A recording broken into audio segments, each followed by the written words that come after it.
March April నెలలు కొత్తగా ఎవరైతే చెరువులు చేద్దాం అనుకుంటున్నారో లేదంటే కొత్తగా చెరువు తవ్వించిన వాళ్ళకి ఒక మంచి అనుకూలమైన సమయం ఇది. సో ఈ నెలలో చెరువు తయారు చేసుకునే విధానాన్ని ఈ వీడియోలో చూద్దాం. రైతులు రొయ్య పిల్లల్ని చెరువులో వదిలే ముందు చెరువును మనం సరిగ్గా తయారు చేసుకోవడం వల్ల పంట కాలంలో వచ్చే ఎన్నో ఇబ్బందులను వాటర్ క్వాలిటీ కానీ డిసీజులు కానీ రాకుండా మనం ఎదుర్కోవచ్చు.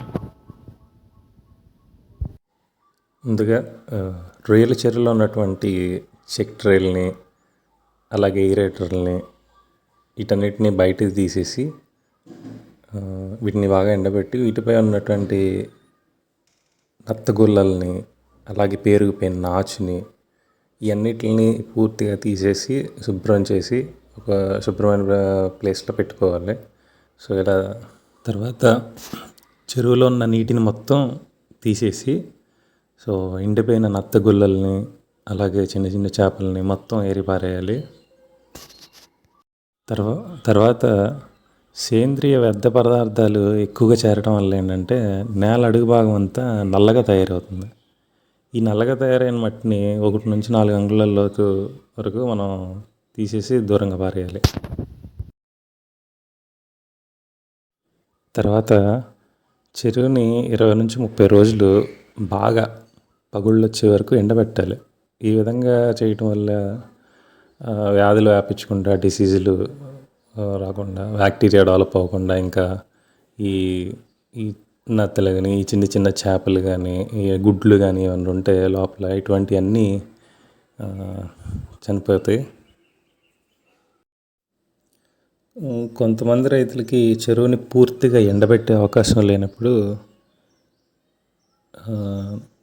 నీటిని మొత్తం తీసేసి లాస్ట్లో మిగిలిన ఆ తడి మీద సుమారు ఒక 20 ppm మోతాదులో క్లోరినేషన్ చేసుకోవడం వల్ల దానిలో ఉన్న సూక్ష్మజీవులు కానీ బ్యాక్టీరియా కానీ వ్యాధులు కలిగించే ఏవైనా ఉంటే మొత్తం చనిపోతాయి అవి. తర్వాత స్లడ్జ్ అనేదాన్ని మొత్తాన్ని తీసి బయటపడేయాలి. ఎండబెట్టిన చెరువులో మట్టి నమూనాలు అంటే సాయిల్ టెస్ట్ అంటాం, అవి చేయించుకోవాలి. నేల గుణాలు అనుకున్న స్థాయిలో ఉన్నాయా లేదా, అది అంటే నత్రజని కానీ భాస్వరం ఇలా ఎంత మొత్తంలో ఉన్నాయో ఈ భూసార పరీక్ష అనేది ఒకటి ఉంటుంది. సో అది చేయించుకోవటం వల్ల ఉపయోగాలు ఉంటాయి. చెరువుల్లో నీరు పెట్టుకునే విషయంలో నీటిని చెరువులోకి పంపు చేసేటప్పుడు ఎటువంటి కలుషిత నీరు రాకుండా చూసుకోవాలి. నీరు పెట్టేటప్పుడు 3 స్టెప్స్లో వాటర్ బ్యాగుల్ని సెట్ చేసుకోవాలి. 20 మైగ్రాన్, 40 మైగ్రాన్, 60 మైగ్రాన్ అనే వాటర్ ఫిల్టర్ బ్యాగులు ఉంటాయి. సో ఈ విధంగా నీటిని తోడుకోవటం వల్ల ఇతర జీవులు లార్వా కానీ ఇలాంటివి చెరువుల్లోకి రాకుండా ఆపుకోవటానికి అవకాశం ఉంటుంది. ఇలా నీరు పెట్టిన తర్వాత 3 నుంచి 4 రోజులు చెరువుని అలానే ఉంచాలి. ఇలా ఉంచటం వల్ల గుడ్లు కానీ లార్వా కానీ ఇలాంటివన్నీ సెటిల్ అవటానికి అవకాశం ఉంది.